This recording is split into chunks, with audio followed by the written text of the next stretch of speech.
Hi സുഹൃത്തുക്കളെ, നമ്മളിന്ന് ചോതി നക്ഷത്രത്തെ പറ്റിയാണ് പറയുന്നത്. ചോതി നക്ഷത്രം എന്ന് പറഞ്ഞാൽ പ്രകാശമേറിയ നക്ഷത്രമാണ്. പൊതുവെ നല്ല സൗന്ദര്യമുള്ള ആൾക്കാരാണ്. അതേപോലെ നക്ഷത്രാധിപൻ രാഹുവാണ്, ദേവത വായുവാണ്.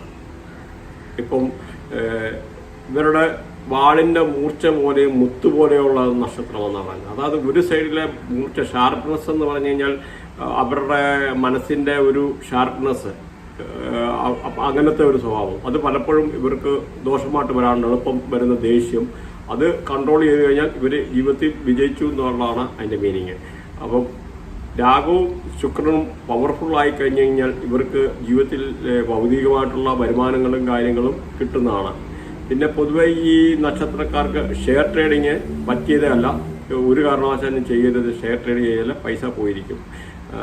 ഇത് അടുത്തത് ഇപ്പം നമ്മളെ നോക്കിക്കഴിഞ്ഞാൽ സ്വാതി തിരുനാൾ തന്നെ ഈ ഒരു നക്ഷത്രത്തിൽപ്പെട്ടാണ്. അതേമാതിരി നമ്മുടെ ചാർലി ചാപ്ലിൻ, നല്ല സൗന്ദര്യവും നല്ല അഴകും ആ കലാപരമായിട്ടുള്ള കഴിവ് അങ്ങനെയുള്ള ആൾക്കാരാണ്. പൊതുവെ ഈ നക്ഷത്രക്കാരാണ് തൃപ്തിയാകുമെന്ന് ത്യാഗം ചെയ്യുന്ന നക്ഷത്രം. അതായത് ആരെങ്കിലും ഇവരുടെ കൂടെ ഫ്രണ്ട്സോ കാര്യം ഉണ്ടെന്നൊരു അവരെ ഇവർ ഹെൽപ്പ് ചെയ്യുന്ന ആ ഒരു മെന്റാലിറ്റിയാണ്. ഹെൽപ്പിംഗ് മെന്റാലിറ്റിയുള്ള, സഹായിക്കണമെന്നുള്ള ഒരു മനസ്ഥിതിയുള്ള ഒരു സ്റ്റാറാണ് ഇവര്. പക്ഷെ ഇവരുടെ ഈ ഒരു പിന്നെ വളരെ എന്താ പറയുന്നത്, നമുക്ക് ഒത്തിരി ഫ്രീഡം വേണമെന്ന് ആഗ്രഹിക്കുന്ന ആൾക്കാരാണ്. അവർക്ക് നല്ല ഫ്രീഡം വേണം. പിന്നെ ഇവരെ പൊതുവേ തന്നെ നല്ല പെരുമാറ്റമാണ്. പിന്നെ എല്ലാത്തിനും ഒരു പെർഫെക്ഷൻ ആഗ്രഹിക്കുന്നതാണ്, പെർഫെക്ഷന്. അതുകൂടാതെ ഇപ്പം ഇവരെ പറ്റി പറഞ്ഞു കഴിഞ്ഞാൽ ഈ നമുക്ക് ഒരു 30 വയസ്സ് കഴിയുമ്പോഴേ തന്നെ ഇവർക്കൊരു ആത്മീയമായിട്ടുള്ള, അല്ലാന്നൊരു ആൾക്കാരും ദാനാർമ്മം കൊടുക്കുക, അല്ല ചാരിറ്റബിളായിട്ടുള്ള അങ്ങനെയൊക്കെ ഉള്ള ഒരു ചേഞ്ച് ഒരു കാണാറുണ്ട്. മെയിൻ എന്ന് പറഞ്ഞാൽ ഇവരൊരു ഇറിറ്റേഷൻ ആയിട്ടുള്ള ഒരു, ഇപ്പം പൊതുവേ സൗമ്യനാണ്, പക്ഷെ അങ്ങനെ ഇരിക്കുമ്പോൾ ഒരു ഇറിറ്റേഷനോ കാര്യങ്ങളോ വന്നു കഴിഞ്ഞു കഴിഞ്ഞാൽ ആ ഒരു ഇത് പലപ്പോഴും വരെ നെഗറ്റീവായിട്ട് അഫക്ട് ചെയ്യാറ്. ചോതി നക്ഷത്രത്തിന്റെ ഡീറ്റെയിൽ ആയിട്ട് നമുക്കൊന്ന് നോക്കാം. ഇതിന്റെ തുലാരാശിയിലാണല്ലോ. തുലാരാശി ഇപ്പം ഭരിക്കുന്ന ഗ്രഹം വ്യാഴമാണ്. അപ്പം നമുക്ക് ഇതിന്റെ പാദം 1 മുതൽ നോക്കാം. പാദം 1 എന്ന് പറഞ്ഞാൽ 186 ഡിഗ്രി മുതൽ 196 ഡിഗ്രി വരെ വരുന്നത്. നവാംശം ധനു നവാംശം. അതേമാതിരി ഇതിനെ ഭരിക്കുന്ന ഗ്രഹം വ്യാഴമാണ്. അപ്പം നല്ല ഓപ്പൺ മൈൻഡ് ആയിട്ടുള്ള ആൾക്കാരായിരിക്കും ഇവരുടെ ക്യാരക്ടർ പറഞ്ഞു കഴിഞ്ഞാൽ. പിന്നെ പാദം 2 P2. അപ്പം അത് 190 മുതൽ 193 ഡിഗ്രി .2 ഉണ്ട്. അപ്പം ആ 2 ചില്ലറയുള്ളും പറഞ്ഞു വിടുന്നില്ല, അപ്രോക്സിമേറ്റ് പറഞ്ഞു വിടുവാണ്. ഇതിപ്പം ശനിയാണ് ഭരിക്കുന്ന ഗ്രഹം. അപ്പം ഇതിന്റെ നവാംശം D9 എന്ന് പറയുന്ന മകരമാണ്. സ്വഭാവം സ്ഥിരത എന്നാണ്, സ്റ്റേബിൾ ആയിട്ടുള്ള സ്വഭാവം അതാണ്. അപ്പം പാദം 3 എന്ന് പറഞ്ഞാൽ തുലാൻ രാശി പാദം 190 മുതൽ 196 വരെയാണ് ഇവർക്ക്. അപ്പം ഭരിക്കുന്ന ഗ്രഹം ശനിയാണ്. D9 കുംഭം. അവർക്ക് ഇവരുടെ സ്വഭാവം എന്ന് പറഞ്ഞാൽ ഇവിടെ പഠനമാണ്. എന്തെങ്കിലും ഒരു ഒരു വിഷയത്തെ പറ്റി പറഞ്ഞു കഴിഞ്ഞാൽ പഠിച്ചുകൊണ്ടിരിക്കുക എന്നുള്ള, അതായത് അതേപ്പറ്റി റിസർച്ച് ആൻഡ് ഡെവലപ്മെന്റ് അല്ല ഗവേഷണം നടത്തി അതിലൂടെ പെർഫെക്ഷനോട്ട് പോകുന്ന അങ്ങനത്തെ ഒരു ഇതാണ്. അല്ലാതെ ഈ കുത്തിയിരുന്ന് പഠിക്കുക എന്നുള്ളതല്ല, അതേപ്പറ്റി കൂടുതൽ കാര്യങ്ങൾ അറിയാനും എടുക്കാനും ഉള്ള ഒരു ശ്രമം കാര്യം. അതേമാതിരി പാദം 4 196 മുതൽ 200 ഡിഗ്രി വരെയാണ് പാദം 4. ഭരിക്കുന്ന ഗ്രഹം വ്യാഴമാണ്. നവാംശം D9 മീനൻ രാശിയാണ്. അപ്പം ഇതെന്ന് പറഞ്ഞാൽ സ്വഭാവം എന്ന് പറഞ്ഞാൽ അനുയോജ്യമായ അഗ്നിതത്വമാണ്. അപ്പം പൊതുവെ ഇതിനകത്ത് ശ്രദ്ധിക്കേണ്ടതെന്ന് പറഞ്ഞാൽ ഈ ചോദ്യ നാളുകാരെ പൊതുവെ എന്ന് പറഞ്ഞു കഴിഞ്ഞാൽ ഈ ശിവന്റെ അമ്പലത്തിൽ പോകാതിരിക്കുന്നതാണ് നല്ലത്. കാരണം അത് കുറച്ച് ഡീറ്റെയിൽ ആയിട്ട് പോകുന്നില്ല. അപ്പോൾ സപ്പോസ് ഇപ്പൊ തിരുപ്പതി ആണെങ്കിലും നോക്കിക്കഴിഞ്ഞാൽ എല്ലാ ആൾക്കാർക്കും അവിടെ പോയിക്കൂടാ. അപ്പോൾ 3 മാസം കഴിയുമ്പോൾ ഉറപ്പായിട്ട് അവർക്ക് ദോഷമോ സംഭവങ്ങളോ എന്തെങ്കിലുമൊക്കെ സംഭവിക്കുമെന്നുള്ള ഒരു സിദ്ധാന്തമുണ്ട്. അത് ചിലരുടെ അനുഭവത്തിലുള്ള. എന്തായാലും ശിവന്റെ അമ്പലത്തിൽ ഈ ആൾക്കാർ അധികം പോകാതിരിക്കുന്നതായിരിക്കും നല്ലത്. ബാക്കി അമ്പലങ്ങളിലൊക്കെ പോകാം. അപ്പം അത് വേറെ ഒരു ആത്മീയമായിട്ടുള്ള ഒരു കണക്ഷനാണ്. അതുകൊണ്ടാണ് അങ്ങനെ പറഞ്ഞത്. ഇപ്പം അതുപോലെ ഭൈരവനെ ആരാധിക്കുന്ന നല്ലതാണ്, വായു ഭഗവാനെ അല്ലെന്ന ഹനുമാനെ ആരാധിക്കുന്ന നല്ലതാണ്. ഇപ്പോൾ ഇവർക്ക് പിന്നെ അലർജിയുമായിട്ടുള്ള ബുദ്ധിമുട്ടുകൾ കാര്യങ്ങൾ ഉണ്ടാകാനുള്ള സാധ്യതയുണ്ട്. അപ്പോൾ ഒരു സരസ്വതിയെ, ദുർഗാദേവി തുടങ്ങിയ ദൈവങ്ങളെ ഇവർക്ക് പൂജിക്കുന്നത് നല്ലതായിരിക്കും. ഇപ്പൊ പറഞ്ഞാൽ ഇവരുടെ ശനിയുടെ കാര്യം പറഞ്ഞാൽ, ശനി എന്ന് പറഞ്ഞാൽ ജോലിയുമായിട്ട് ബന്ധപ്പെട്ട ഇതാണ്. പിന്നെ ഇവരുടെ കാല് നോക്കിക്കഴിഞ്ഞാൽ കാൽപാദത്തിന്റെ ഒരു പ്രത്യേകത ഉണ്ട്. അത് നോക്കിക്കഴിഞ്ഞാൽ മനസ്സിലാവിച്ചൊരു വലിയ കാൽപാദത്തിന്റെ ആയിട്ടുള്ള. പിന്നെ ഇവർ ശർക്കര ദാനം ചെയ്യുന്നത് നല്ലതാണ്. ഇതിന്റെ മൃഗം എന്ന് പറഞ്ഞാൽ യമന്റെ മൃഗമാണ്. പോത്താണ് ഇതിന്റെ മൃഗം. അതേപോലെ എന്താ പറയുക, നമ്മുടെ ത്രിപുരസുന്ദരി യന്ത്രം ഇവർ ധരിക്കുന്നത് നല്ലതാണെന്ന് പറയുന്നുണ്ട്. ഇവരുടെ ഡയറക്ഷൻ പടിഞ്ഞാറാണ്. പിന്നെ മന്ദാരം, അരളിപ്പൂവ്, 8 മുഖമുള്ള രുദ്രാക്ഷമ, പിന്നെ താമരപ്പൂവ്, ചുറ്റുവിളക്ക്, പിന്നെ വെളിച്ചം ബൾബ്, ജ്യോതി, അടുപ്പ്, പിന്നെ എരുമയുടെ പാല്, ഗ്യാസ് സിലിണ്ടർ, സിഗരറ്റ് ലൈറ്റർ, മുറുക്ക്, ജിലേബി, പിന്നെ മാട്രസ്, ബെഡ്, പിന്നെ ബെഡ്ഷീറ്റ്, പിന്നെ പില്ലോയ്, പിന്നെ സ്പ്രിങ് ആക്ഷന്, ഇങ്ങനെയൊക്കെയുള്ള ഈ ചോദ്യങ്ങൾ ഇതുമായിട്ടുള്ള റേഡിയേഷനിൽപ്പെട്ടാണ്. അതേമാതിരി ഇപ്പോൾ എന്താ പറയുന്നത്, കുടമ, പിന്നെ മെഴുകുതിരി, ഉഴുന്നുവട, തയ്യൽ മെഷീന്, സൂചി, നൂല്, വിറക്, പിന്നെ കൊഞ്ച് പേർക്ക് ഇഷ്ടമായിരിക്കും, കൊഞ്ച് പ്രോഡക്റ്റ്. പിന്നെ അതുപോലെ ബേക്കറി ആയിട്ട് ഇഷ്ടമായിരിക്കും. പിന്നെ ബാത്റൂം, ബസ് സ്റ്റാൻഡ്, പിന്നെ തേന്, ഇവരുടെ അടുത്ത് ജീവിക്കുന്നിടത്ത് ചിലപ്പോൾ തേനീച്ചയൊക്കെ കൊണ്ട് കൂട് വെക്കുന്നതാണ്. സിനിമ തിയേറ്റർ, അതേമാതിരി അഭിനയം ഇഷ്ടമാണ്. ഇപ്പം ചാൽവിപ്പിൻ്റെ കാര്യം പറഞ്ഞില്ല, അതേമാതിരി തേനീച്ച, തേൾ വിഷം, അങ്ങനെ ഇരുട്ട്, പിന്നെ ലാഭം ഉണ്ടാക്കാനുള്ള ഒരു ആഗ്രഹമാണ് ഇവർക്ക്. പിന്നെ നല്ല സുഖസുന്ദരനായിട്ടിരിക്കുന്ന നല്ല സുഖലോലുപനായിട്ടിരിക്കുന്ന ഒരു ഇതാണ്. പിന്നെ ഊറ്റി കുടിക്കുക എന്നുള്ള ഒരു ഇതുണ്ട്. പിന്നെ എപ്പോഴും ഈ വൃക്ഷത്തിൻ്റെ ചില്ലമാര്, ട്രീയുടെ ബ്രാഞ്ച് മാതിരിയാണ്. ഇങ്ങനെ എന്താ പറയുന്നത്, ഒരു എന്തെങ്കിലും ജോലി ചെയ്ത് കഴിഞ്ഞാൽ ഇങ്ങോട്ട് ഓടി നടന്നിട്ട് ജോലി ചെയ്യുന്നതായിട്ടുള്ള ഒരു സ്വഭാവം, മരച്ചില്ല പോലെ. അതാണ് മദ്യം, മയക്കുമരുന്ന്, ഇതൊക്കെ ഈ ഒരു റേഡിയേഷനിൽപ്പെട്ടാണ്. താമരയുടെ നൂല്, പരുത്തി തുണി, പിന്നെ യാഗം, പിന്നെ യമന്റെ വാഹനം, ലക്ഷ്മിയുടെ കിരീടം, ചന്ദ്രന്റെ വെളിച്ചം, അലങ്കാരം, ആഡംബരം, ഉപദേശം, അങ്ങനെയൊക്കെ ഉള്ളത് ഈ ഒരു റേഡിയേഷനിൽപ്പെട്ടാണ്. അപ്പോൾ ഇതാണ് ഇനി നമുക്ക് അതിനെ വിശദമായിട്ട് നോക്കിക്കഴിഞ്ഞാൽ ഇവരുടെ ഫാമിലിയിൽ ടീച്ചിങ് പ്രൊഫഷനുമായിട്ടുള്ള ആരെങ്കിലും ഫാമിലിയിൽ ഒരാളെന്നല്ല, ടീച്ചിങ് പ്രൊഫഷനുമായിട്ടുള്ള ആൾക്കാർ കണ്ടിരിക്കും. അതേമാതിരി ഇവരുടെ വീട്ടിൽ ഒരു അലർജിയോ ചെറിയ ശ്വാസം മുട്ടലോ അങ്ങനെയുള്ള ഒരു സംഭവമാണ്. അതുപോലെ ഇത് കൂടെ ഇപ്പം നിബും ഈ ഫിൽട്ടർ പേരിന് ഇങ്ക് അങ്ങനെയുള്ളതും ഈ ഒരു റേഡിയേഷനിൽപ്പെട്ട ഇതാണ്. പിന്നെ ഇവരുടെ ഫാമിലി ആരെങ്കിലും ഡോക്ടർമാരെ ബന്ധപ്പെട്ട എന്തെങ്കിലും ആൾക്കാർ കാണാൻ സാധ്യതയുണ്ട്. പിന്നെ അച്ഛൻ്റെ സ്നേഹം പൊതുവെ ഇവർക്ക് കുറവായിരിക്കും. അമ്മൂമ്മയുടെയും അപ്പാപ്പൻ്റെയും ഒക്കെ ഉള്ള സ്നേഹം ഇവർക്ക് കൂടുതലായിട്ട് അനുഭവിക്കാൻ സാധ്യതയുണ്ട്. പിന്നെ വിദേശയോഗം, വിദേശ യാത്ര, സ്വന്തമായി എന്തെങ്കിലും ബിസിനസ് ചെയ്യുന്ന അങ്ങനെ താല്പര്യമുള്ളവരുണ്ട്, അങ്ങനെ ചെയ്യുന്നവരുണ്ട്. പിന്നെ എവിടെ ജോലി ചെയ്താലും ജോലിക്ക് ചെറിയൊരു പ്രശ്നങ്ങളും കാര്യങ്ങളും ഇവരെ പൊതുവേ കാണാറുണ്ട്. അപ്പോൾ അതൊന്നും സംസാരത്തിൻ്റെയോ അങ്ങനെ എന്തെങ്കിലും ഒരു ചെറിയ വിഷയം ഉണ്ടാകാൻ സാധ്യതയുണ്ട്. പിന്നെ ശരീരം നല്ലപോലെ നോക്കുന്ന ആൾക്കാരാണ് ഇവർ, നല്ല സൗന്ദര്യമുള്ള ആൾക്കാരാണ്, നല്ല സ്നേഹം, അതേമാതിരി ഇവരോട് നല്ല സ്നേഹം അങ്ങോട്ട് കാണിച്ചു കഴിഞ്ഞാൽ തിരിച്ചും അവർ അങ്ങനെ തന്നെ അതേപോലെ സ്നേഹിക്കുന്ന ആൾക്കാരാണ്. പക്ഷേ പൊതുവെ ഇവർക്ക് ഫ്രണ്ട്സ് വളരെ കുറവാണ്. അപ്പം അങ്ങനെ ഒരു സംഭവമുണ്ട്. ഇപ്പോൾ ഇവർക്ക് ഇപ്പം ഫ്രണ്ട്സ് കുറവാണ്. അപ്പം ഇപ്പം സ്വാധീനാളും ഈ രാശിയിലാണെന്ന് പറഞ്ഞില്ല. അതുപോലെ ഇവരുടെ അച്ഛൻ്റെ സ്വത്തുക്കളുമായിട്ട് എന്തെങ്കിലും ചെറിയ പ്രശ്നങ്ങൾ ഉണ്ടാകാനുള്ള സാധ്യതയുണ്ട് ഇവരുടെ. അപ്പം അതെ. പിന്നെ 35-36 വയസ്സ് കഴിഞ്ഞ് കഴിഞ്ഞാൽ ഇവർക്ക് വളരെ നല്ല ഉയർച്ചയും കാര്യങ്ങളും ആണ് പൊതുവെ കണ്ടുവരുന്നത്. പിന്നെ തീരുമാനങ്ങൾ എടുക്കുന്നത് പൊതുവെ പയ്യായിരിക്കും. പിന്നെ ഹാർഡ് വർക്കിംഗ് ആയിട്ടുള്ള നല്ല ഹാർഡ് വർക്കിംഗ് മെൻറ്റാലിറ്റിയാണ്. സ്വന്തമായിട്ട് എപ്പോഴേലും വീട് വെക്കുന്നത് അത് ടീ റോഡ് മാതിരി, ഒരു ടീ മാതിരി ഇരിക്കുന്ന റോഡിൻ്റെ അടുത്തായിരിക്കും ഒരു വീട് വെക്കുന്നത്. പിന്നെ നല്ല ഐഡിയ ഉള്ള ആൾക്കാരുടെ മുമ്പിൽ തോൽക്കാൻ ഇഷ്ടമുള്ള ഒരു ക്യാരക്ടറല്ല. പിന്നെ സ്വാതന്ത്ര്യം ഒരുപാട് വേണമെന്നുള്ള ആഗ്രഹിക്കുന്നതാണ്. പിന്നെ റിസർച്ച് ചെയ്യാനോ അല്ല ജീവിതകാലം മുഴുവൻ ഇങ്ങനെ എന്തെങ്കിലും റിസർച്ചോ കാര്യങ്ങളോ ചെയ്തുകൊണ്ടിരിക്കാൻ വളരെ താല്പര്യമുള്ള നാളുകാരാണ് ഇവർ പൊതുവെ. അതേമാതിരി ചില ആൾക്കാർ അതങ്ങനല്ല, ചില ആൾക്കാർ ചില ഗുണ്ടായുസം കാണിക്കുന്ന ക്യാരക്ടറുള്ള ആൾക്കാരുണ്ട്.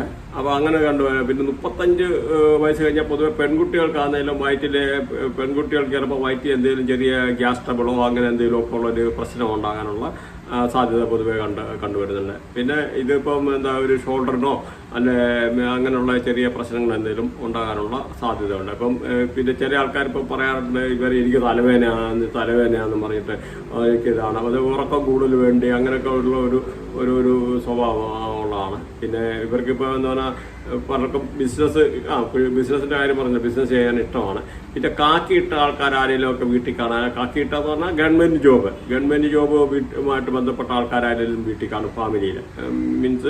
ഫാമിലിയിൽ അപ്പോൾ അങ്ങനെയുള്ള ആൾക്കാരാണ്. പിന്നെ ഈ പൊതുവെ ഇപ്പോൾ ഇവർക്ക് ഫ്രണ്ട്ഷിപ്പ് കുറവാണെന്ന് പറഞ്ഞു.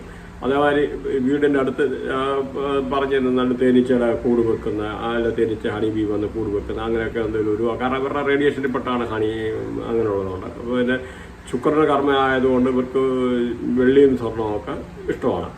പിന്നെ കടൽ തീരത്ത് പോയിട്ട് ഇരിക്കുന്നത് നല്ലതാണ്. പൊതുവെ അവർക്ക് നല്ലൊരു മനസ്സ് ശാന്തമായിട്ടിരിക്കും. പ്രത്യേകിച്ച് പറഞ്ഞാൽ ഇവർക്ക് എന്താ പറയുന്നത്, ചില ഇരിക്കുന്നതുകൊണ്ട് വാളിൻ്റെയും പൂവിൻ്റെയും കൂടെയുള്ള ഷേപ്പ് ഒരു ഇതെന്ന് പറഞ്ഞാൽ ഇവരുടെ സ്റ്റാർ. അപ്പോൾ അതുകൊണ്ട് എന്താ പറയുന്നത്, ചില ആവശ്യമില്ലാതെ ചില കാര്യത്തെ ഇറിറ്റേറ്റ് ചെയ്ത് ആൾക്കാരെ ചിലപ്പോൾ ഇറിറ്റേറ്റ് ആക്കും. അപ്പോൾ കുറച്ച് കഴിയുമ്പോൾ ഇവരങ്ങ് തണുത്ത് കഴിഞ്ഞിട്ട് എന്താ അത് ആലോചിച്ചിട്ട് വിഷമിച്ചിരിക്കുന്ന ഒരു സ്വഭാവം പൊതുവെ കാണാറുണ്ട്. പിന്നെ ഇത് ഗൃഹപ്രവേശത്തിന് നല്ല ഒരു നാളാണ്. പിന്നെ പഠനം തുടങ്ങാൻ വേണ്ടി ഈ നാൾ സെലക്ട് ചെയ്യാൻ നല്ലതാണ്. അതേമാതിരി ഇവർക്ക് തിന്മ ചെയ്യുന്ന നക്ഷത്രം എന്നുണ്ടെങ്കിൽ അനിഴം, മൂലം, ഉത്രാട, അശ്വതി, കാർത്തിക, ഉത്രട്ടാതി, പൂയം, മകം, ഉത്രം. ഒന്നുകൂടെ പറയാം. തിന്മ ചെയ്യുന്ന നക്ഷത്രം എന്ന് പറഞ്ഞാൽ അനിഴം, മൂലം, ഉത്രാടം, അശ്വതി, കാർത്തിക, ഉത്രട്ടാതി, പൂയം, മകം, ഉത്രം. അതേമാതിരി ഇവർക്ക് നല്ല നക്ഷത്രം എന്ന് പറഞ്ഞാൽ നന്മ ചെയ്യുന്ന നക്ഷത്രം എന്ന് പറഞ്ഞാൽ വിശാഖം, പൂരാടം, രേവതി, ഭരണി, രോഹിണി, പൂരം, തിരുവാതിര, പുണർന്നം, ചിത്തിര, അത്തം മുതലായവയാണ്. ഒന്നുകൂടെ പറയാം. നന്മ ചെയ്യുന്ന നക്ഷത്രങ്ങളെന്ന് പറഞ്ഞാൽ വിശാഖം, പൂരാടം, രേവതി, ഭരണി, രോഹിണി, പിന്നെ തിരുവാതിര, പുണർന്നം, അത്തം, ചിത്തിര. അപ്പോൾ ഇതൊക്കെയാണ് ഇവർക്ക് നന്മ ചെയ്യുന്ന നക്ഷത്രങ്ങൾ. പിന്നെ നമ്മുടെ ഇത് പറയുകയാണെങ്കിൽ ഇതിപ്പോൾ നമുക്കിപ്പോൾ അപ്പോൾ ഇനി 28 ഇപ്പം സാധാരണ ഈ ഒരു അസ്ട്രോളജി പ്രകാരം പറയുന്ന ഒരുമാതിരിയല്ല നിങ്ങൾ നോക്കി കേരളത്തിൽ എത്ര അസ്ട്രോളജേഴ്സ് ഉണ്ട്, എങ്ങനെയാണ് പറയുന്നത്. ഇതെന്ന് പറഞ്ഞാൽ ഡീറ്റെയിൽഡ് ആയിട്ടുള്ളതാണ്.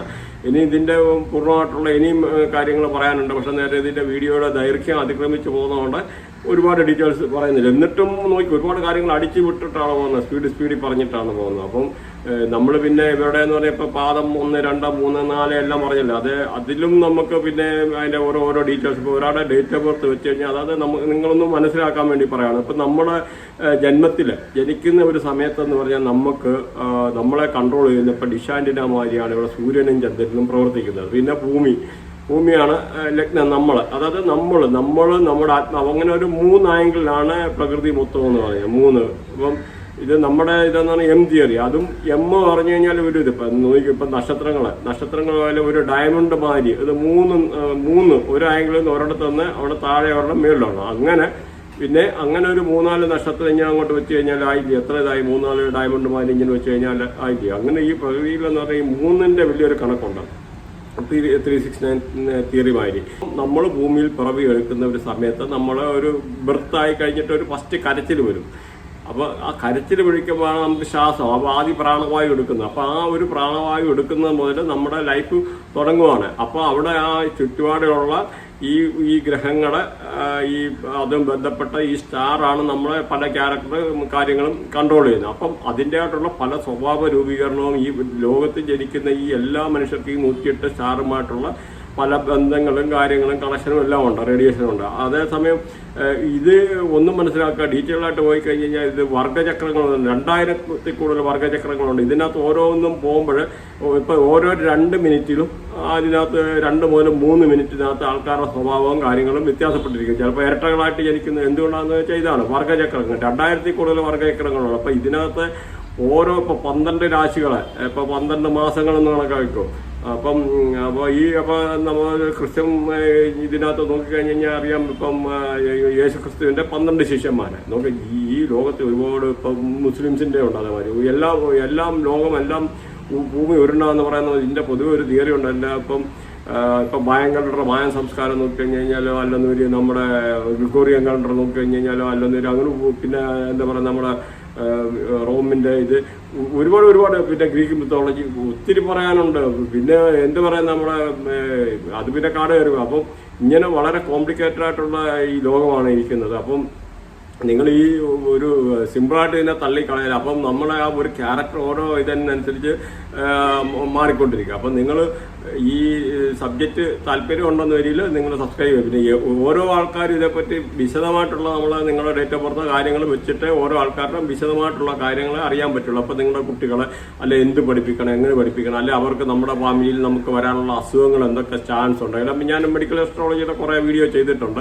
അത് 1 മിനിറ്റ് വീഡിയോ ആണ്. പിന്നെ വിശദമായിട്ടുള്ള കാര്യങ്ങളാണ്. ഇപ്പോൾ ഓരോ നമ്മൾ ജനിക്കുമ്പോൾ നമ്മുടെ ഓരോ രാശിയിൽ, അതായത് ഈ ലഗ്നം എന്ന് പറയുന്നത് നമ്മൾ ജനിക്കുന്ന ആ ഒരു ലഗ്നം ഇരിക്കുന്ന ഈ ചന്ദ്രന്റെ റേഡിയേഷൻ അനുസരിച്ചാണ്. ചന്ദ്രൻ ഇരിക്കുന്ന എവിടെയാണെന്നോ അതിന്റെ ആ ഒരു റേഡിയേഷൻ അനുസരിച്ച്. അപ്പം നമ്മൾ ഇരിക്കുന്ന ആകാശത്തിൽ കാണുന്ന മാതിരിയുള്ള അല്ല. നിങ്ങൾ ഗൂഗിളിൽ പോയിട്ട് സ്കൈ മാപ്പ് എന്ന് പറഞ്ഞാൽ അടിച്ചു നോക്കുക. സ്കൈ മാപ്പ് എന്ന് പറഞ്ഞാൽ നമ്മൾ അത് എടുത്തു കഴിഞ്ഞ് കഴിഞ്ഞാൽ നമ്മുടെ ആ എവിടെ നമ്മൾ നിൽക്കുന്ന ഏത് ഗ്രഹങ്ങളാണ് നമ്മുടെ അടുത്തുള്ള എത്ര ആംഗിളിലാണ് അതിൻ്റെ ഒക്കെ ഉള്ള ഡീറ്റെയിൽസ് കിട്ടും. അപ്പം ഇങ്ങനെയുള്ള ഇത് നോക്കുക. നമ്മുടെ ഈ എന്താ പറയുന്നത്, നമ്മുടെ ഈ മോഡേണായിട്ടുള്ള പല കണ്ടുപിടുത്തങ്ങളും എല്ലാം ഈ അടുത്ത കാലത്താണ് വന്നത്. ഇതിനൊക്കെ നൂറ്റാണ്ടുകൾക്ക് മുമ്പ് പല ആചാര്യന്മാരും ഇതേപ്പറ്റി ഇന്ത്യ മാത്രമല്ല വെളിയിലും പല സ്ഥലത്തും ഇതേപ്പറ്റി എഴുതി വെച്ചിട്ടുണ്ട്. ഈ ഗ്രഹങ്ങളെ പറ്റി, ഗ്രഹങ്ങൾ മനുഷ്യനെ ഇതായിരിക്കുന്ന അന്ന് ടെലസ്കോപ്പും കാര്യങ്ങളും ഒന്നും കണ്ടുപിടിച്ചിട്ടില്ലല്ലോ.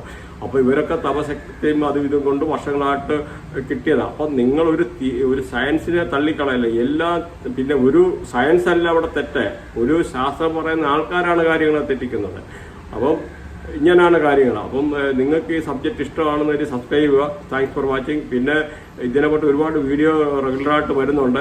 1 മിനിറ്റ് വീഡിയോ, നമ്മുടെ 1 മിനിറ്റ് വീഡിയോ മാത്രം നിങ്ങൾക്ക് നോക്കിക്കഴിഞ്ഞ് കഴിഞ്ഞാൽ ഇഷ്ടം പോലെ ഇതിനകത്ത് നിങ്ങൾക്ക് അത്യാവശ്യ കാര്യങ്ങൾ മനസ്സിലാക്കാൻ പറ്റും. കാരണം ഒരുപാട് വീഡിയോ വരുന്നുണ്ട്. അപ്പം താങ്ക്സ് ഫോർ വാച്ചിങ്. ബൈ. അപ്പോൾ നിങ്ങൾ ആർക്കെങ്കിലും അസ്ട്രോളജി റിലേറ്റഡ് ആയിട്ടുള്ള സബ്ജക്റ്റ് പഠിക്കാനുണ്ടെന്ന രീതിയിൽ കോൺടാക്ട് ചെയ്യാവുന്നതാണ്. ഇതിനകത്ത് വാട്സപ്പ് ഗ്രൂപ്പുകളുണ്ട്, ലിങ്ക് കൊടുത്തിട്ടുണ്ട്, ജോയിൻ ചെയ്യാവുന്നതാണ്. നമ്മുടെ പലതും സ്പെഷ്യൽ സബ്ജക്റ്റാണ്. അസ്ട്രോ വാസ്തു എന്ന് പറഞ്ഞ സബ്ജക്റ്റ് ഉണ്ട്. ജസ്റ്റ് ഒരു വാട്സപ്പ് മെസ്സേജ് ചെയ്യുന്ന നമുക്ക് നിങ്ങളുടെ ലൊക്കേഷൻ ട്രേസ് ചെയ്യാനും ഇവിടുത്തെ ലേറ്റസ്റ്റ് ആയിട്ടുള്ള മോഡേൺ എക്യുപ്മെന്റ് അല്ലെ സാറ്റലൈറ്റിന് സഹായം അല്ല ജിയോജബ്ര പല സോഫ്റ്റ്വെയർ വെച്ച് നോക്കിയിട്ട് കാര്യങ്ങൾ ചെയ്യാനും റിവേഴ്സ് എഞ്ചിനീയറിംഗ് എന്ന് പറയുന്ന മാതിരിയുള്ള ടെക്നോളജി യൂസ് ചെയ്തിട്ട് 5 മിനിറ്റ് നിങ്ങൾ സംസാരിച്ചു കഴിഞ്ഞാൽ നിങ്ങളുടെ പ്രശ്നങ്ങൾ കണ്ടുപിടിക്കാനുള്ള കാര്യങ്ങൾ നമ്മൾക്ക് ചെയ്യാൻ പറ്റും. ഇതുകൂടാതെ മെഡിക്കൽ അസ്ട്രോളജി നമ്മുടെ ഒരു സബ്ജക്റ്റാണ്. മൊബൈൽ ന്യൂമറോളജി നമ്മുടെയൊക്കെ ഒരു സബ്ജക്റ്റാണ്. അപ്പം പിന്നെ നെയിം അലൈൻമെന്റ്, ബ്രാൻഡ് അലൈൻമെന്റ്, ബൃഹനാടി, നക്ഷത്രനാടി, KP അസ്ട്രോളജി, പഞ്ചപക്ഷി, അങ്ങനെ പ്രെഡിക്റ്റീവ് അസ്ട്രോളജി, ലാൽ കിതാബ്, ചന്ദ്രകലാനാടി, 150 വർഗചക്രങ്ങൾ വെച്ചിട്ട് ചെയ്യുന്നത്, ബൃഹനാടിയുടെ കാര്യം പറഞ്ഞു. അപ്പം ഇങ്ങനെ പല സബ്ജക്റ്റും വെസ്റ്റേൺ ഉൾപ്പെടെ കാര്യങ്ങളുണ്ട്. ആർക്കെങ്കിലും എന്തെങ്കിലും പഠിക്കാനെടുക്കാൻ താല്പര്യമുണ്ടെന്ന് ജോയിൻ ചെയ്യാവുന്നതാണ്. ചാനൽ സബ്സ്ക്രൈബ് ചെയ്യാൻ മറക്കല്ലേ. അതേമാതിരി കൺസൾട്ടേഷൻ നിങ്ങൾക്ക് ആർക്കെങ്കിലും താല്പര്യം ഉണ്ടോന്നില്ല, അതിൽ ജസ്റ്റ് ഒരു വാട്സപ്പ് അയച്ചു കഴിഞ്ഞാൽ കോൺടാക്ട് ചെയ്യുക. വിളിക്കാൻ ഒരു ടൈം കിട്ടും, ആ ഒരു സമയത്ത് വിളിച്ചു കഴിഞ്ഞാൽ ഫ്രീ ആയിട്ട് സംസാരിക്കാം. Thanks for watching. ബൈ.